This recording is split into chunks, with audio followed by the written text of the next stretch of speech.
When Túrin's having a really bad day, typically lots of people tend to die.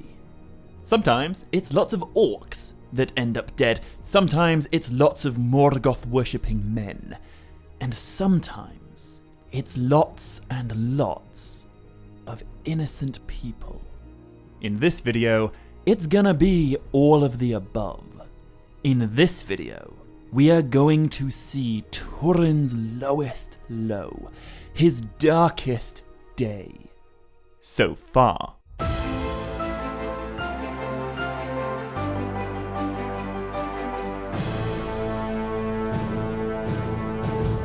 Maya Govan and Melanine, and welcome to another installment in this series explaining and breaking down Tolkien's epic First Age tale of the children of Húrin. And in this video, Túrin has a mission. He's going home, for the first time in his adult life, back to Dor Lomyn, back to the ancestral country of the House of Hador, to save his mother from the malice of Morgoth's men, to save his sister from the torment of the Easterlings, and to save his people from the cruel fate that's been inflicted upon them. At least that's the plan. The last time we saw, Túrin was following the dreadful sack of Nargothrond. He confronted the Dragon King Glaurung, he fell under Glaurung's spell, and he was told the lie that, as we'll soon see, is going to go on to destroy so many lives. And when Túrin left the ruins of Nargothrond, he left with a choice.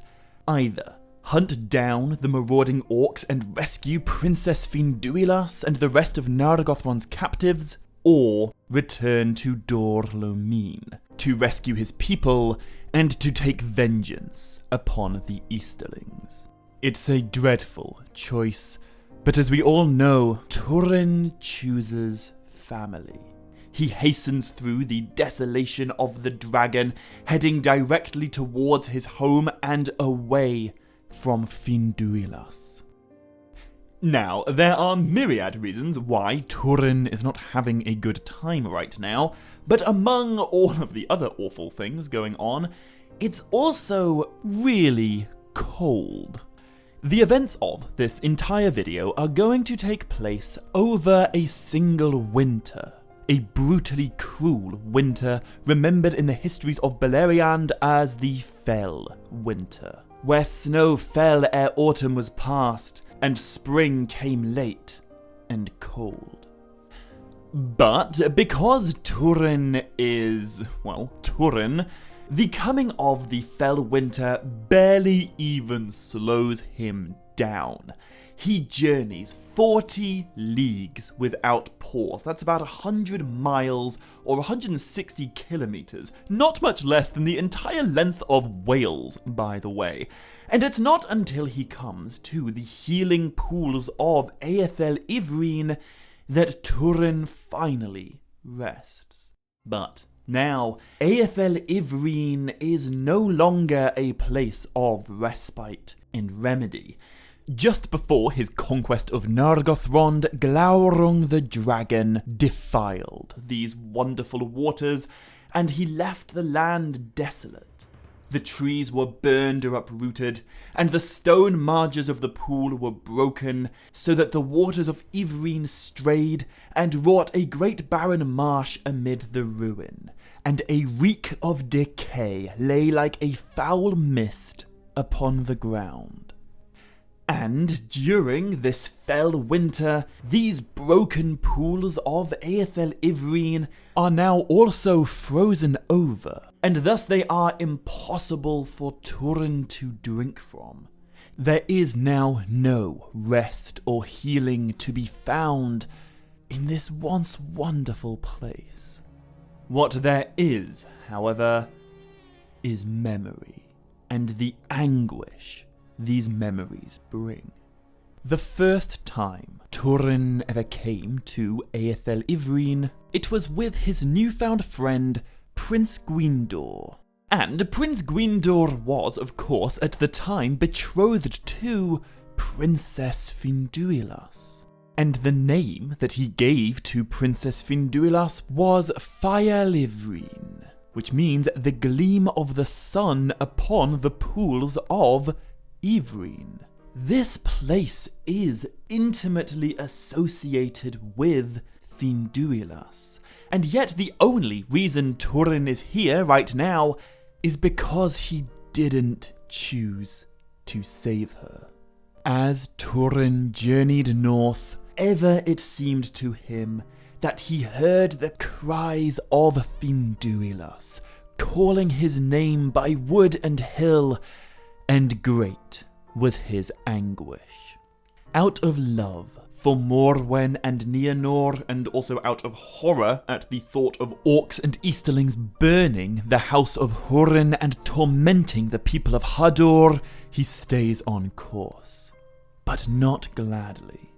As Túrin hastens to save his family, his mind is plagued by thoughts of Finduilas. He can't help but consider all the atrocities that he is leaving her to endure. Now, at the end of this video, I will explain exactly what happens to Finduilas and the rest of the captives, but for the moment I'm going to stick with Túrin and his family. And speaking of Túrin's family, it's right here that we get a fascinating little fun fact concerning another member of this family, someone that I have so far barely mentioned. So, this fun fact isn't actually mentioned anywhere in the Children of Húrin, but in a totally different story, we will learn that at this very moment, while Túrin is crying for Finduilas beside the frozen waters of Easterlings, little does he know he is being watched by a pair of strangers in the wilderness. Túrin never notices them. They never interact with him. All they do is observe him from afar before continuing on with their journey. But what's so interesting about this is that one of these strangers, catching a momentary glimpse of Túrin as he cries aloud for Finduilas and for Gwyndor and for Beleg Cuthalion, is Túrin's cousin, the absolute legend, Tuor, son of Huor, the nephew of Húrin. Almost certainly, Túrin doesn't even know he has a cousin. They are never destined to cross paths again. This is the closest Túrin and Tuor will ever come to meeting, and Tuor has no idea who this grieving man with the black blade truly is. But I just find it so fascinating that Túrin's making this journey in the hope of finding his family, which we know he is not going to be successful in doing. They aren't even in Dorlomin anymore, but right here, for a brief moment, Túrin is in the presence of family. He's being watched by his own cousin, but neither of them know it. And, fun fact within a fun fact, remember a few videos ago when Círdan the shipwright sent those messengers, Gelmir and Armenas, all the way to Nargothrond to tell the Mormegil all about Ulmo's warning? Well, on their very roundabout journey to Nargothrond, and in a totally different story, both Gelmir and Armenas had a lovely little encounter with Tuor.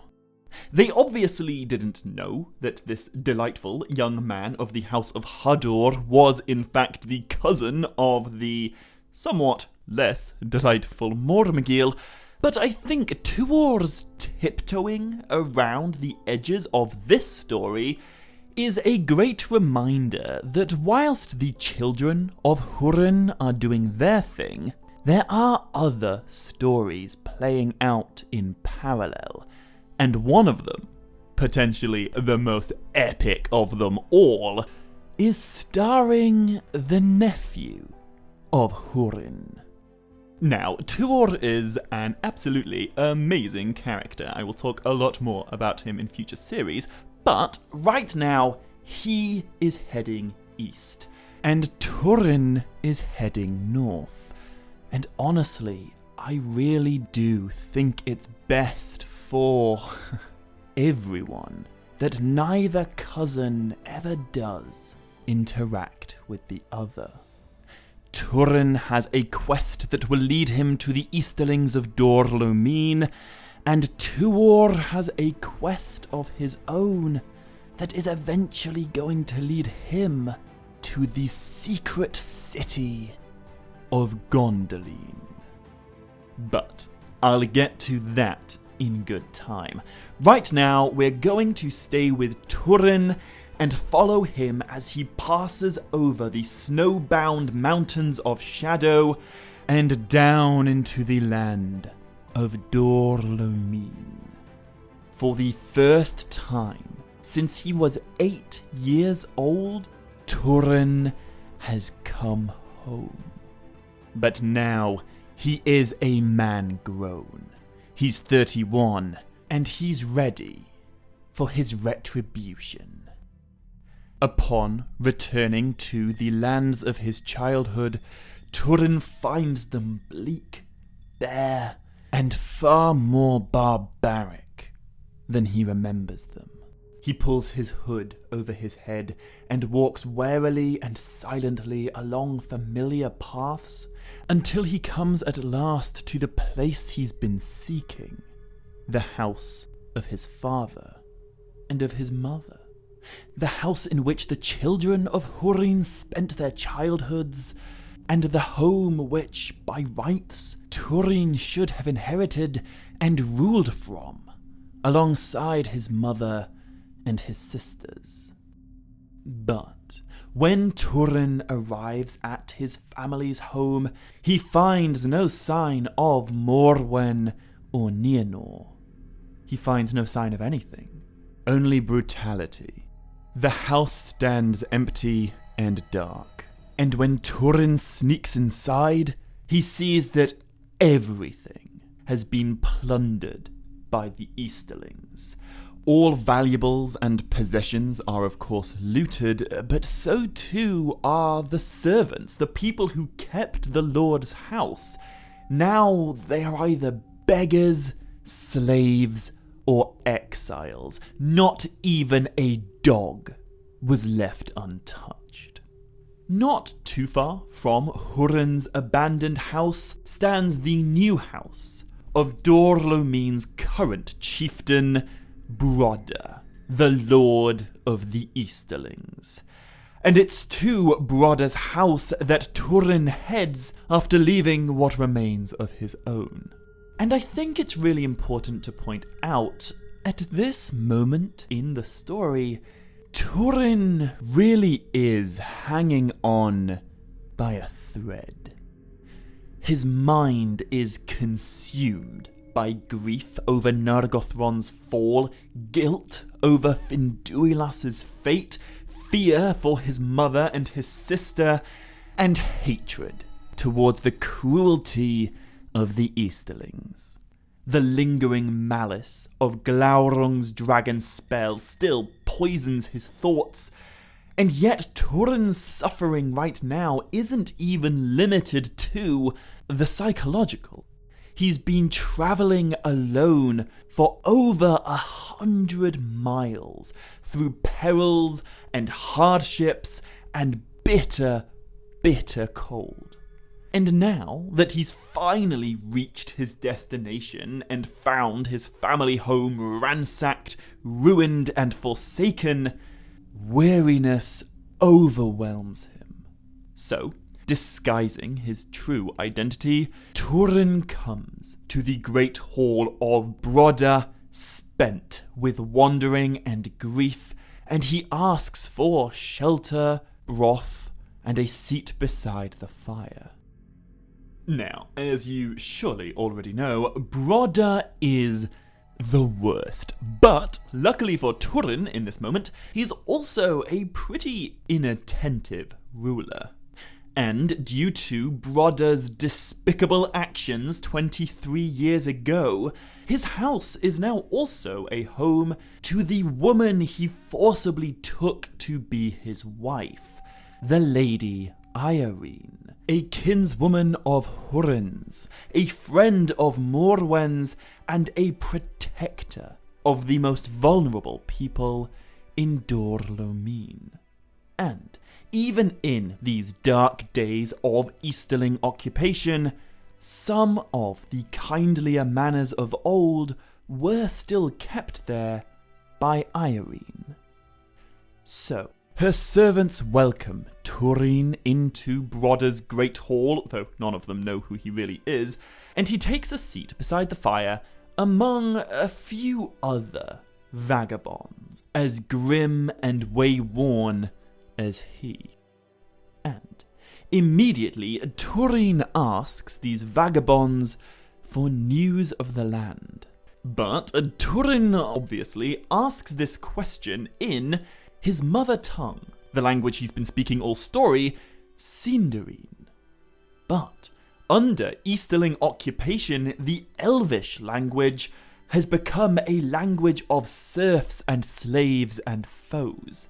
To be safe from violence or threat of murder, one must now speak in the tongue of the Easterlings.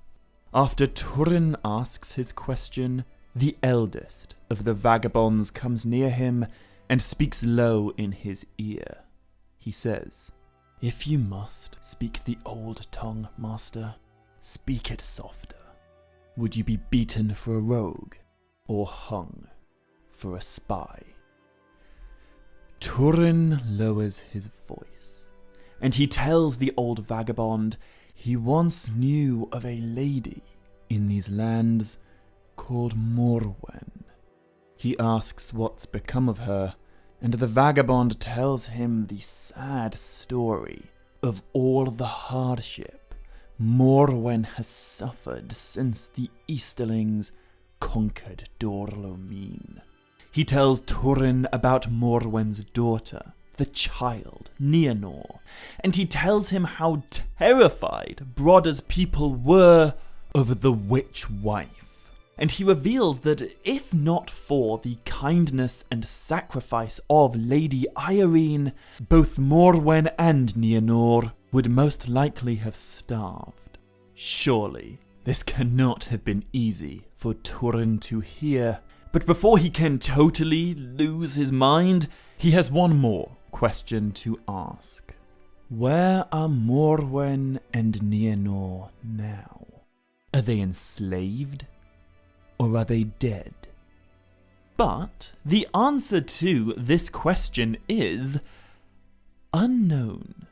The elderly vagabond whispers to Túrin that Morwen and her daughter are gone, and there's no one in Dor Lomine who can be certain exactly where they went. The old beggar quietly tells Túrin that once upon a time he used to serve Morwen and her husband Húrin back in the days of gold before heads wore wolf hair. And he tells a tragic tale about a boy he used to know, the young son of Húrin and Morwen, who was sent away to the hidden kingdom when he was only 8 years old. A child who was so kind and so sweet, who never mocked him for his disability, and once gave him a dagger of elf-forged steel as a gift of compassion. Túrin looks long at this elderly beggar. He looks at his crutch, and at his withered leg, and at the stump where his right foot used to be. And Túrin calls the old man Labadal.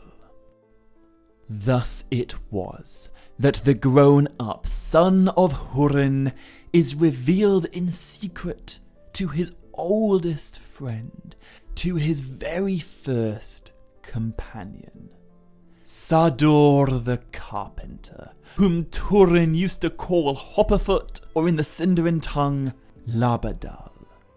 Sador Labadal trembles when he hears that name. He stares at Túrin with wide eyes and in wonder, but then he tells him, "Come outside. It's colder, but safer. You speak too loud, and I too much for an Easterlings' hall." So, Túrin and his beloved Labadal step outside into the snowy courtyard, and there Túrin finally feels something that might be adjacent to joy. Labadal clutches at Túrin's cloak and says, "Lord Túrin, why have you come back? My eyes are opened, and my ears at last. You have the voice of your father. But young Túrin alone ever gave me that name, Labadal. He meant no ill. We were merry friends in those days. What does he seek here now? Few are we left, and we are old and weaponless." Swiftly indeed does this cheerful moment turn bittersweet. Earlier in their conversation, before Labadal knew who Túrin was, he explained that the reason he's even still alive is because of the accursed axe stroke long ago that went awry and led to the amputation of his foot. If he'd not been injured by mischance, he would have followed his lord Húrin into the Battle of Unnumbered Tears, and there he would surely have fallen with the rest of the warriors of Dor Lomine, and he would lie now in the great mound of tears, the hill of the slain, Húrin Nedengin. And now, outside, as Labadal reflects to beloved Túrin on the current state of affairs, he says to him, "Happier are those in the great mound." Túrin replies, "I did not come with thought of battle, though your words have waked the thought in me now, Labadal. But it must wait." He asks again about Morwen and Nienor, but Labadal was telling the truth earlier when he said he didn't know much. Morwen and Nienor just left, in secret, 15 months ago. Labadal had hoped that they went at the summons of Túrin, and that they'd all been living together happily in the hidden kingdom all this time. He did not doubt that his lord Túrin had grown great in the years, a king or a lord of some south country, which, until very recently, wouldn't have been miles away from spot on. But Túrin tells Labadal it is not so now. Now, he is a vagabond, and he has to find Morwen and Nienor. If he doesn't, he has to face the reality that he left Finduilas to die for nothing. So, Labadal tells him there is someone in Dor Lomine who probably does know where Morwen and Nienor went. The Lady Húrin, for she knew all the counsels of your mother. When Túrin asks how he might come to Lady Húrin, Labadal says, "That I know not. It would cost her much pain were she caught whispering at a door with a wandering wretch of the downtrod people, even could any message call her forth. And such a beggar man as you are would not walk far up the hall before the Easterlings seize him and beat him, or worse. Then, in anger, Túrin cried, "May I not walk up Broder's hall, and they will beat me? Come and see."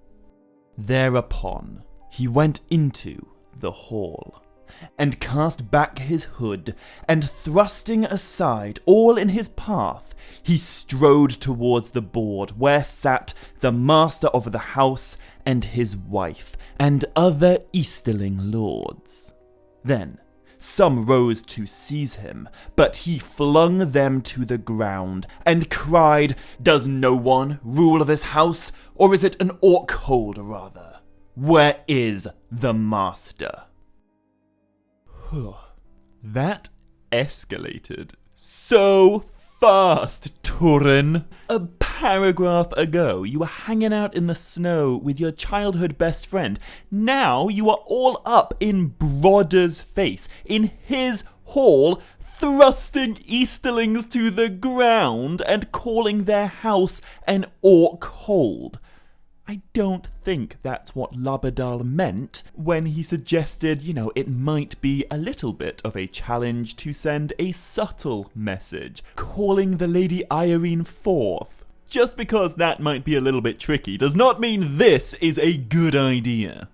Anyway, as I think we all imagine he would, Broder rose in wrath. He declares himself the master of this house, but Túrin immediately interrupts and aggressively tells him off for allowing his lackeys to mishandle a kinsman of his wife's. For that is who he is, a kinsman of the Lady Húrin's. Not surprisingly, Húrin doesn't love this. She turns pale. But she is the Lady of Dorlomin, and thus, in accordance with the customs of her land, if a stranger comes to her with an errand, she must at least listen. And so, Túrin stands before the Lady Húrin, and he bows. "Your pardon," he says, in Sindarin, of course, "that I break in upon you thus, but my errand is urgent and has brought me far. I seek Morwen, Lady of Dorlomin, and Nienor her daughter, but her house is empty and plundered. What can you tell me?" Which, right. I get that in Túrin's mind, this is a super awesome, heroic, wonderful thing to do. I mean, he was the Mormagil until very, very recently. He's the rightful lord of Dorlomin. He's inspiring his people, defying the Easterlings, making good choices. But the rest of us, right, we can see that this is crazy. Am I wrong? There are so many better ways to have this conversation. I mean, Broder is right there. You're in a hall full of Easterlings. You're speaking in Sindarin. How forthcoming, exactly, does Túrin expect Lady Húrin to be? Again, not surprisingly, Húrin says nothing. When Túrin tells her he doesn't believe that, Broder springs forth red with drunken rage. He tells Túrin to get out of Dorlomin or he will be hung from a tree. And Túrin responds to that by grabbing Broder by the hair, drawing Gurthang and holding its black blade to Broder's throat, loudly declaring that if anyone interrupts, he will cut off Broder's head, and then very politely turning back to Húrin and saying, "Lady, I would beg your pardon once more, if I thought this churl had ever done you anything but wrong. But speak now and do not deny me. Am I not Túrin, Lord of Dorlomin?" In that moment, Húrin suddenly recognizes him, the son of her kinsman, Reluctantly, for I imagine every single person would definitely be staring by now, Húrin tells all that she knows of Morwen and Nianor's flight from Dor Lomine. 1 year and 3 months ago, heading in secret towards the hidden kingdom of Doriath. For the lands between were then free of evil for a while, because of the prowess of the Black Sword of the South Country, it is said, but that is now ended. She looked to find her son there, awaiting her. But if you are he, then I fear that all has gone awry. And at that, Túrin laughs. Finally, he understands. Finally, his eyes were opened, and the spell of Glaurung loosed its last threads, and he knew the lies with which he had been cheated. No longer can he deny what's so blindingly obvious, what is now beyond doubt. He was fooled by the dragon's deception, and he left Finduilas and everyone else to be murdered for nothing. He could have saved her, the elven princess who loved him. They could have gone to Doriath. They'd be safe there in the girdle of Melian. They could have reunited with Morwen. He could have met Nianor in Menegroth. But he was deceived by the dragon. A black wrath suddenly shakes Túrin, and out of the night, about the hall, it seemed to him he heard the cries of Finduilas. Something snaps. He seizes Brodda, and with the great strength of his great anguish and wrath, he lifts Brodda into the air, shakes him as if he were a dog, and calls him a son of dastards, a thief, and a slave of slaves. Another Easterling rises to assail Túrin, and Túrin flings Brodda headfirst over the table, full in the face of that other Easterling. And in the fall, Brodda's neck is broken, and he's killed just like that. Did Túrin intend to murder the Easterling Lord of Dor Lomine, the chieftain of the incomers, or did he just get carried away with his retribution and a violent throw? I guess, at the end of the day, it doesn't really matter, does it?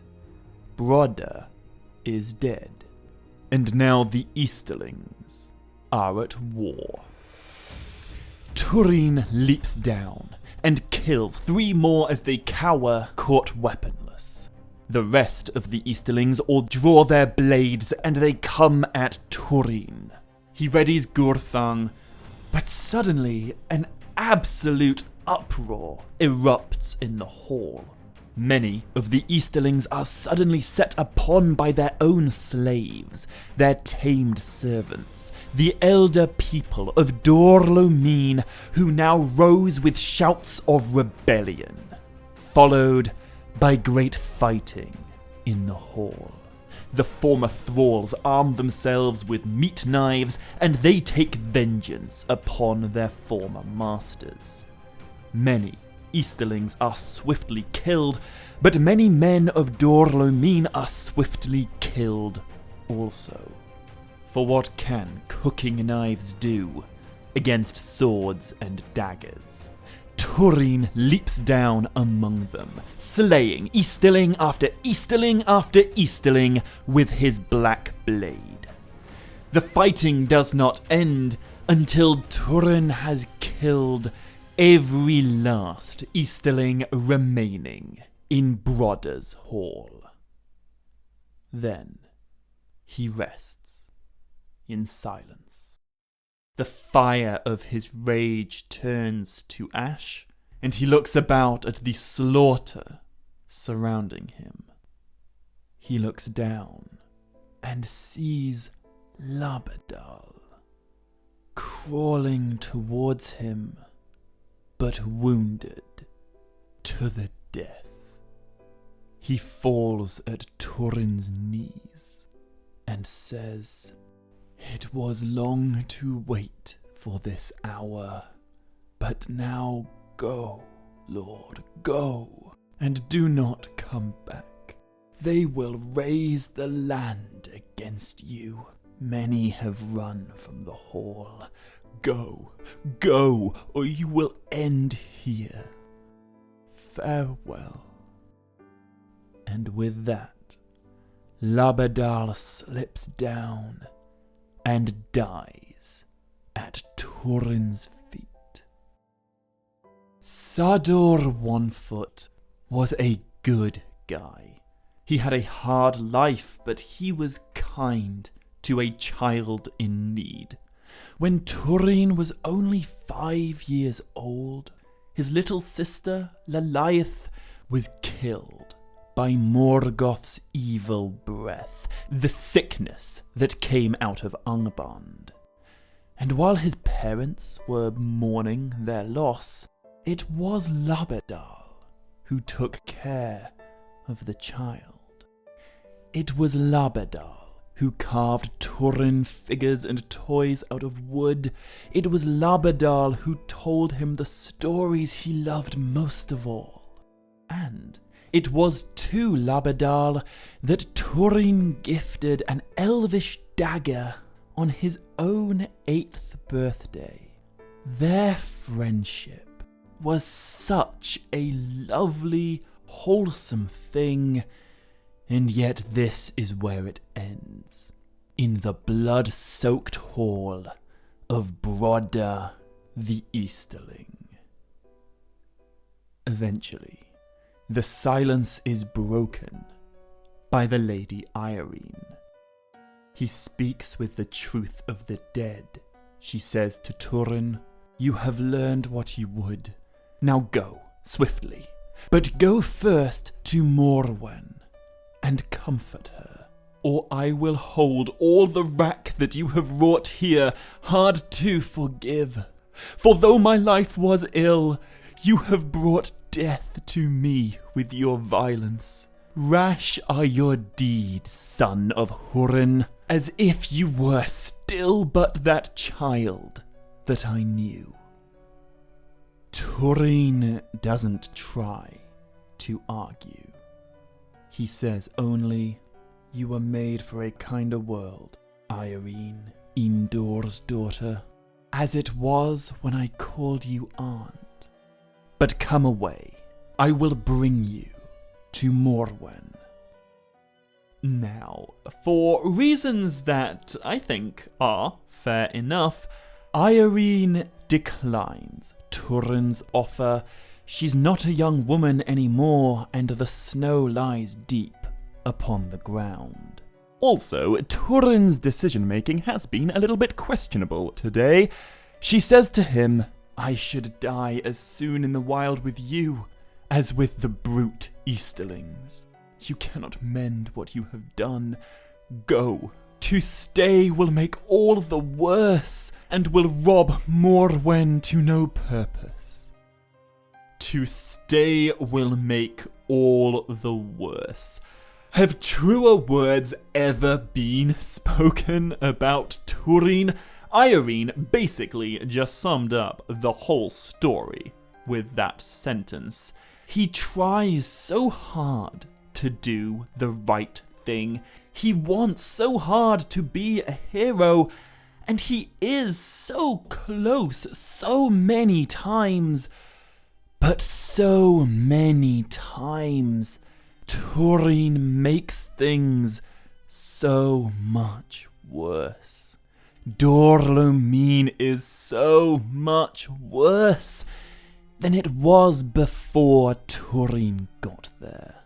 Some of that is, I think, down to poor decision-making, but some of it is also, I think, the curse of Morgoth at work.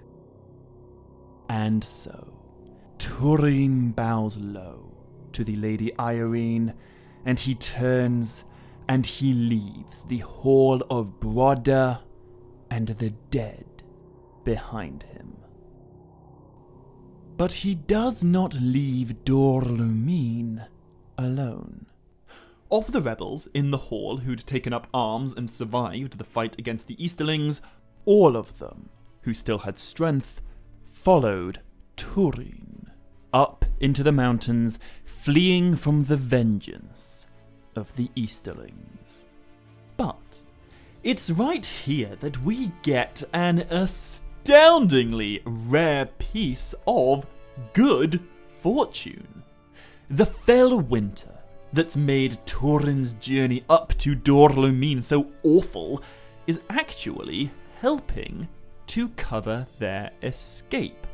Some of the rebels know of paths that lead up to caves in the wild mountains of Shadow, and all of them bless the snow that is falling behind them and hiding their tracks. The Easterlings do, of course, attempt to hunt them down, and many men and dogs and horses are sent up into the mountains to find and re-enslave the rebels of Dor-lómin, but only after delivering their retribution upon the son of Húrin, who killed their chieftain, Brodda. But they cannot pick up a trail. Now, if snow had been the rebels' only defense, I'm not sure they'd have lasted for very long. But as they slip south into the hills, they look back at Dor-lómin, and they see beneath them a red light, far off in the land they've left behind them. Túrin suddenly realizes what exactly they're looking at. Brodda's great hall engulfed in flames. He wonders aloud why they would do that to their own hall, but one of the rebels tells him no, not they, she. Whilst the vengeful Easterlings rode up into the mountains in pursuit of the rebels, the Lady Húrin set fire to her husband's hall, to her hall, burning it to the ground in an act of defiance. Now, Tolkien never actually states whether Húrin stayed in her hall and thus burned herself alive with it, or whether she survived. But she's never mentioned again, and in her final words to Túrin, she did seem pretty resigned to death. I can certainly see how she'd come to the conclusion that dying by her own hand, while simultaneously destroying this massive symbol of Easterling rule, is far preferable to whatever the Easterlings would have in store for a kinswoman of the man that murdered their chieftain Brodda. But Tolkien never confirms it, so you are free to imagine Húrin surviving if you want to. To be honest though, burning alive does seem a lot more consistent with the tone of this story than, like getting away scot-free. Anyway, as Túrin looks down at the red light of the flames, one of the rebels says to him, in reference to Lady Húrin, "Many a man of arms misreads patience and quiet. She did good among us at much cost. Her heart was not faint, and patience will break at the last." Now, the guy who said that, one of the hardiest of all the rebels, is a dude called Osgon. And Osgon is only a very minor part of the Children of Húrin story. I have very little to say about him right now, but in the future, there will come another story. And in that story, we will see Osgon again. But right now, he leads Túrin and the rest of the rebels that can endure the winter along strange paths to a refuge in the mountains, a cave known to outlaws and renegades where some store of food is secreted away. In this hidden cave, the rebels and Túrin wait out the blizzard. They share their food with him, and when the paths are eventually passable, when the snow is finally ceased, they lead him through the mountains by a little-known road and down into the wilderness beyond. Upon the downward slopes of the Mountains of Shadow, Túrin bids Asgon and the rest of the rebels farewell. To which Asgon replies, "Lord, do not forget us. We shall be hunted men now, and the wolf folk will be crueler because of your coming. Therefore, go, and do not return unless you come with strength to deliver us." And then, just like that, once again, Túrin is all alone in the wild. He follows the river Sirion south, and with a torn mind, he contemplates what his next move should be. Now, he has 3 bitter choices to decide between. Option number 1, he could dedicate his efforts to raising an army, a fighting force loyal to him, and he could use it to try and retake Dor Lómin, to vanquish the remaining Easterlings, rescue his oppressed people, and try to undo a little bit of what he's just done to his homeland. Or, option number 2, he could return to Doriath, reunite with his foster parents, King Eleuthingol and Queen Melian the Maya, and hopefully find his mother and his sister waiting there for him. Or, option number 3, he could go after Finduilas and the rest of Nargothrond's captives and cling to the desperate hope that he's not already too late. In the end, he decides that option number 1 is no good. So far, he's brought only an increase of woe upon his people, and it would take a vast army to liberate Dor Lómin from the Easterlings. Also, of all the people he's just encountered there, Labadal, Iareen, Asgon, even Brodda, every one of them has told him the same thing. Go and do not come back. Option number 2, though, does at least seem promising. It would be delightful to return to Doriath and to meet Morwen and Nienor there, but eventually Túrin decides against this option too. I feel like sometimes Túrin's critics complain that he always does the stupidest thing and he never learns from any of his mistakes. But that is entirely unfair and demonstrably untrue. At this moment in the story, Túrin demonstrates a profound degree of self-awareness and personal responsibility. He totally recognizes that by my wrath and rash decisions, I cast a shadow wherever I dwell. He truly loves his mother and his sister, and so for that reason, for the sake of love, he cannot bear to darken their lives with his misfortune. And although his return to Dor Lómin was pretty objectively disastrous for all involved, there was one positive thing that Túrin learned there. One comfort only does he have right now, and it is that beyond doubt, Morwen and Nienor had come long since to Doriath, and only by the prowess of the Black Sword of Nargothrond had their road been made safe.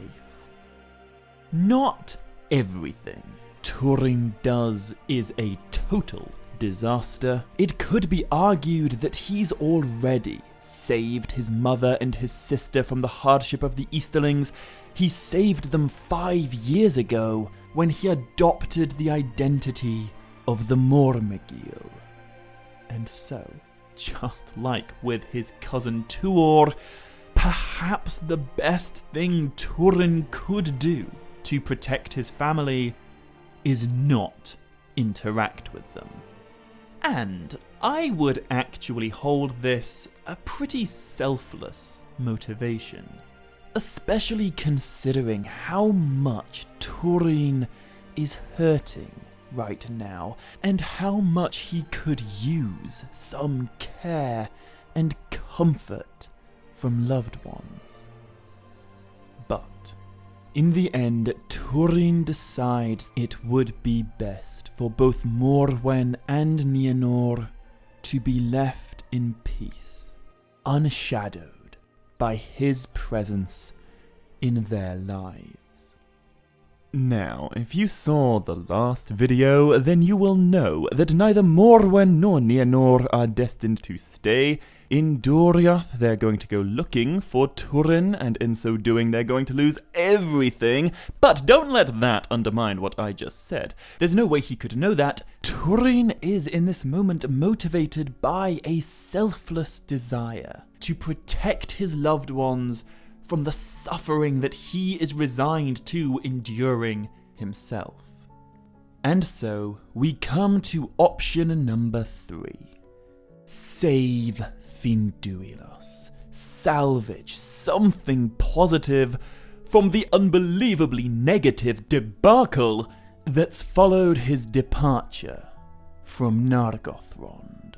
Túrin wastes no time on rest or recuperation, and passing under the eaves of the Mountains of Shadow, he journeys on, wild and wary as a beast, waylaying every road that leads to Angband.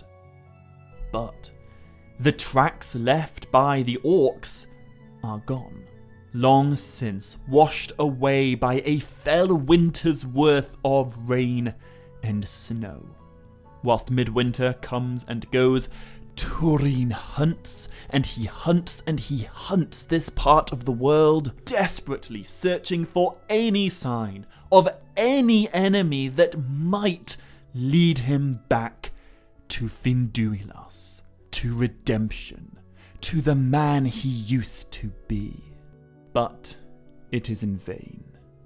However, as the latter half of the fell winter draws on, Túrin does find himself in a familiar part of the world. He journeys downriver to the crossings of Tyrgleen, the very same crossing where brilliant Beleg Cuthalion once picked up the orc's trail back when Túrin was the prisoner in need of rescue. And as Túrin nears these crossings, he finds himself on the eaves of the forest of Brethiel, and suddenly he hears the sound of fighting, the unmistakable clamour of orcs dying and killing. Túrin's woe and his wariness and his weariness are immediately pushed deep down inside. He draws Gurthang and hastens towards the sounds of violence, hurrying through the trees until he comes to an open glade.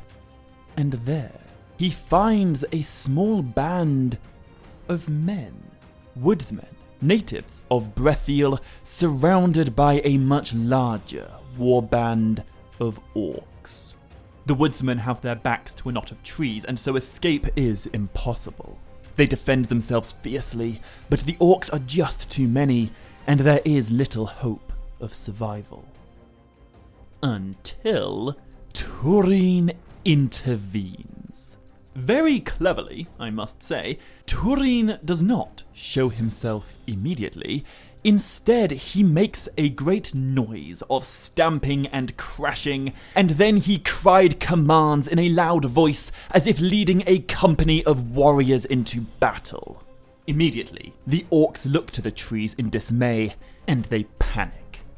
Túrin leaps from the underwood, waving as if to a host of men behind him, and the edges of Gurthang flicker as a flame in his hand. Too well was that blade known to the orcs, and even before he sprang among them, many scattered and fled. Those that survived, being sliced to death by Gurthang, were driven into the river by their fear of it, and very few ever make it to the other side. He may be having a terrible, terrible time of things right now, but Túrin's still got it. He is still the stuff that an orc's nightmares are made of. When these enemies are disposed of, the leader of these rescued woodsmen introduces himself to Túrin. His name is Dorlas, and he offers Túrin great thanks, marveling at his great skill, strength, and strategy. He asks Túrin who he is and what he's doing in their part of the world, and Túrin replies, "I do but follow my trade, which is orc slaying, and I dwell where my trade is. I am wild man of the woods." Now, there are, I think, quite a few reasons why this language is particularly interesting. Firstly, in every other instance when Túrin gives someone a made-up name, an adopted name, it's written in the story in Sindarin. You know, Adanathel, Agarwine, Neathan. But that's not the case in this instance, and I think that's very intentional on Tolkien's part. This is not the first time that exact combination of words has been used to describe Túrin. Way back, when Túrin was still living in Doriath, he had a confrontation with that Sylvan SOB, the thoroughly detestable Saeros. If you recall, Saeros ended up getting a punch in the face from Túrin's cup because he called Túrin, among other things, Wood Woes and Wild Man of the Woods. Actually, I think the specific event that got the cup thrown at Saeros's face came a few seconds earlier than that, when Saeros asked if the women of Dorlomin run wild like deer, clad only in their hair. Which is also very interesting wording, because it's almost exactly the same language that was used to describe Túrin's sister the very last time that we saw her. Saeros was an absolute dick, but he wasn't wrong about everything. Both of those insults have now, many years later, turned out to come true.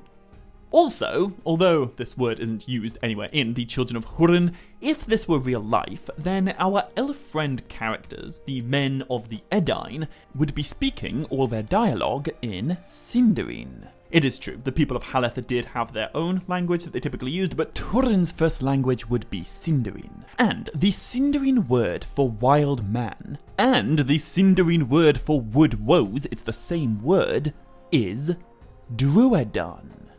Which is interesting because in approximately 6,500 years' time, the First Age woodsmen of Brethiel will be very, very, very long gone. But there will still exist a faint echo of these wild and ancient woodland men, totally secluded from the rest of Middle-earth, with a culture that is seemingly entirely unique. To the neighbouring men of Rohan, who will live to their northwest, the wild men will be known as the Wosers, and to the neighbouring Dunedain of Gondor, who will live to their southwest, the cultural descendants of the Edain, who still speak the Elven tongue, the wild men of the woods will be known as the Druedain.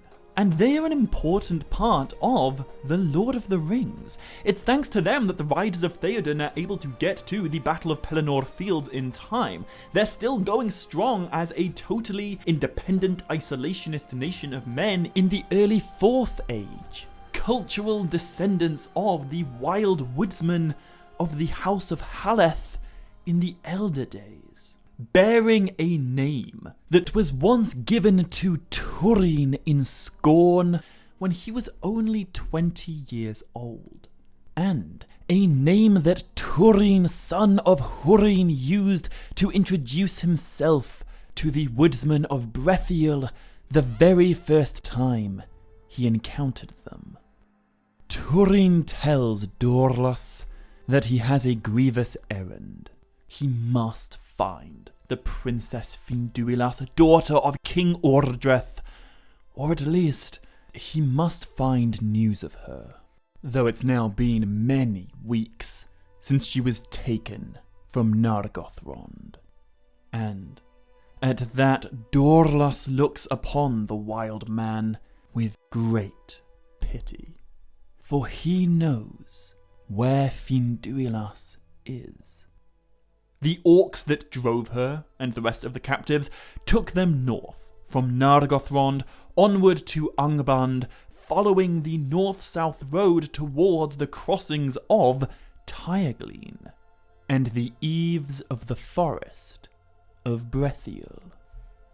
But the orcs moved slow on account of all the captives, and so their large company was soon spotted by watchful eyes within the woods. And so the fighting folk of Brethiel, the last remnant of the once mighty House of Haleth, decided that this would be their small stroke in the great war against the Black Foe. They gathered all the bowmen they could muster, and they ambushed the orcs, hoping to save some of the captives. But as soon as the foul orcs realized they were being assailed, some of them went straight for the prisoners.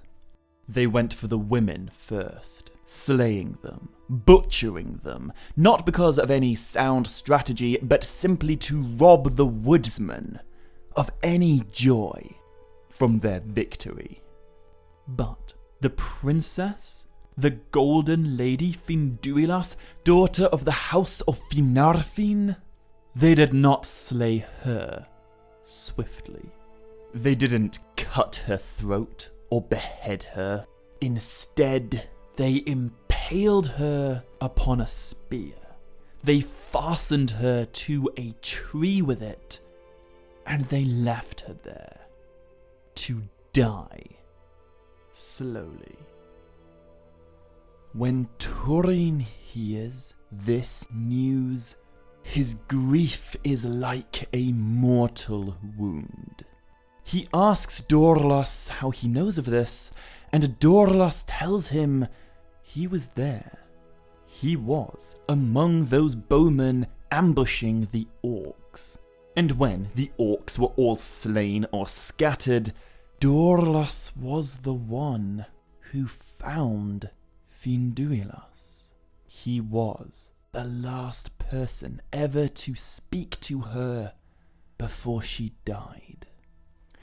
When Dorlas found the princess, she looked at him as if seeking one she had expected. She said to him, "Mormegil, tell the Mormegil Finduilas is here." And then she said no more. Finduilas died waiting for her Mormegil to come and save her, never losing hope that he was on his way. He would find her, and he would make things right. Because of her final words, Dorlas buried Finduilas where she died, and he raised a great green mound over her to mark where she lay. The woodsman called it Hawdd en Eleth, the Mound of the Elf Maid. a whole month ago. Túrin commands to be taken to Finduilas's grave, but when he arrives there and he sees with his own eyes that all of this is true, his mortal, deathly grief pushes him over the edge. He falls down, unconscious, upon the place where Finduilas is buried, and darkness consumes him. The men of Brethiel believe he is dead. He basically is, bereft of will to live, overwhelmed by grief and despair, wanting to die, to save Beleriand from his presence in it, and to finally be free of Morgoth's curse. But it was not doomed to be so. For as Túrin lay dying of an all-consuming grief, Dorlas looked down at his sword, a black sword, and he realizes that he and his people have been saved by the great captain of Nargothrond, who made the wild safe and defied the Dark Lord for 5 years before mysteriously disappearing. And now, here he lies. Dorlas and his woodsmen decide that he could save them again. He could save all of Brethiel. He could return the House of Haleth to the glory of their great-great-grandparents' day. But not if they leave him here. Not if they let him die. So, the woodsmen of Brethiel make a fateful choice. They lift Túrin from the grave of Finduilas, and they bear him with honor, no, with reverence, into the heart of their hidden home. And thus, Túrin came to dwell amongst the woodsmen. What could possibly go wrong? In the next video, we'll explore this next chapter of Túrin's life, but before ending this video, I do want to tell you now that Túrin does eventually wake. After a long fell winter, spring does come again, and when Túrin sees the sun shining down upon green buds, he says in his heart, "All my deeds and past days were full of evil, but a new day is come. Here I will stay at peace, and renounce name and kin, and so I shall put my shadow behind me." Túrin is making a change. He's taking a new name, his final new name, and in my mind, his most iconic, Turambar, which means Master of Doom. This is it. He's overcoming his curse. He's laying down his black sword in favor of spear and bow. He is the Mormegil no longer. He's the son of Húrin no longer. Now he is a new man. Turambar of Brethiel, a wild man amongst the woodsmen, a master of his fate. So, do you think he can do it? Do you think he can escape his curse? I reckon if you don't already know the answer, you can probably guess. But we are now entering the final act. We are nearing the end of Túrin's story. And so, in the next video, we will explore Turambar's time among what's left of the House of Haleth, the new life he carves out within the Forest of Brethiel, and the reason why the chieftain of these woodsmen will immediately recognize him as the last bane of their people. The children of Húrin is hurtling towards its finale. But to make sure you don't miss what's still left to come, hit subscribe if you haven't already, and be sure to click like and leave a comment on this video if you enjoyed it. However, until next time, as always, my dear friends, much love, stay groovy, and Navair Melanin.